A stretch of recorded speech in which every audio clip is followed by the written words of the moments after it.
সাভারের বনগাঁও ইউনিয়নের সাধাপুর এলাকায় আবারও স্কচ ট্যাপে মোড়ানো একটি প্রেসার কুকার বোমা জব্দ করেছে পুলিশ। পরে ঢাকা মেট্রোপলিটন পুলিশের ডিএমপি বোম ডিসপোজাল ইউনিট ঘটনাস্থলে গিয়ে সেটি নিরাপদভাবে নিষ্ক্রিয় করে।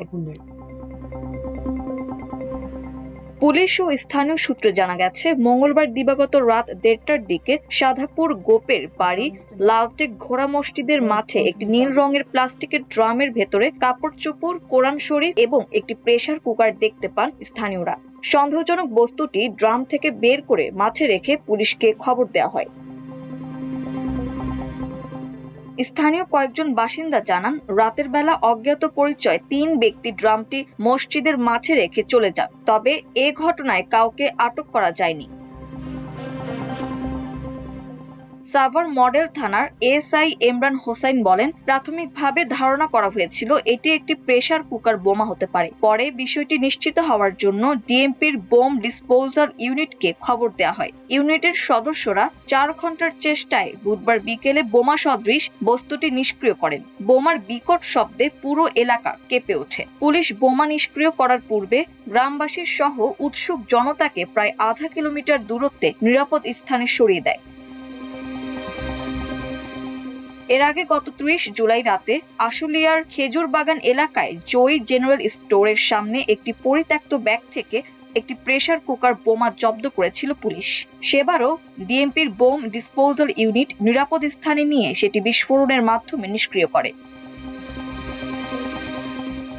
এদিকে মঙ্গলবার রাতে সাভারের হেমায়েতপুরের শ্যামপুর এলাকায় অভিযান চালিয়ে ৫টি তাজা হাতবোমা সহ আরিফ হোসেন নামে এক যুবককে আটক করে পুলিশ। পরে তার দেয়া তথ্যের ভিত্তিতে আব্দুল জলিলের মালিকানাধীন একটি ৪তলা ভবনের নিচ তলায় অভিযান চালিয়ে আরো ৯টি পাইপ, বোমা সদৃশ বস্তু, জেএমবির বেশ কিছু লিফলেট এবং বিপুল পরিমাণ বোম তৈরির উপকরণ ও সরঞ্জাম জব্দ করে পুলিশের counter terrorism and transnational crime unit.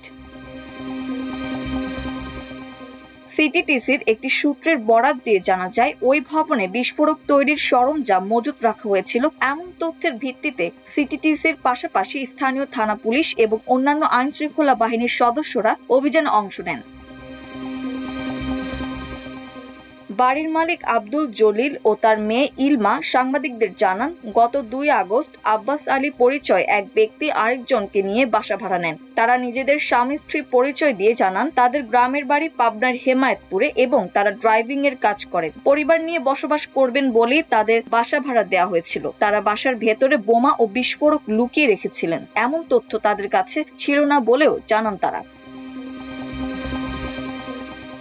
এ ব্যাপারে ওসি সাইফুল আলম বলেন, শ্যামপুর এলাকা থেকে মোট ১৪টি বোমা জব্দ করা হয়েছে। আটক ব্যক্তিকে জিজ্ঞাসাবাদ করে সিটিটিসি বিস্ফোরক চক্রের অন্যান্য সদস্যদের শনাক্ত ও গ্রেফতারে অভিযান চালাচ্ছে। প্রাথমিকভাবে পুলিশ ধারণা করছে ঘটনাগুলোর সঙ্গে নিষিদ্ধ জঙ্গি সংগঠন জেএমবির সংশ্লিষ্টতা থাকতে পারে। তবে বিষয়টি তদন্ত করে দেখা হচ্ছে বলেও জানিয়েছে পুলিশ এবং সিটিটিসি সূত্র। সাম্প্রতিক সময়ে সাভারে পরপর ২টি প্রেসার কুকার বোমা উদ্ধার এবং একই এলাকায় বিপুল পরিমাণ বিস্ফোরক ও বোমা তৈরির সরঞ্জাম উদ্ধারের ঘটনায় স্থানীয়দের মধ্যে আতঙ্ক ছড়িয়ে পড়েছে। মাল্টিমিডিয়া ডেস্ক, আমার দেশ।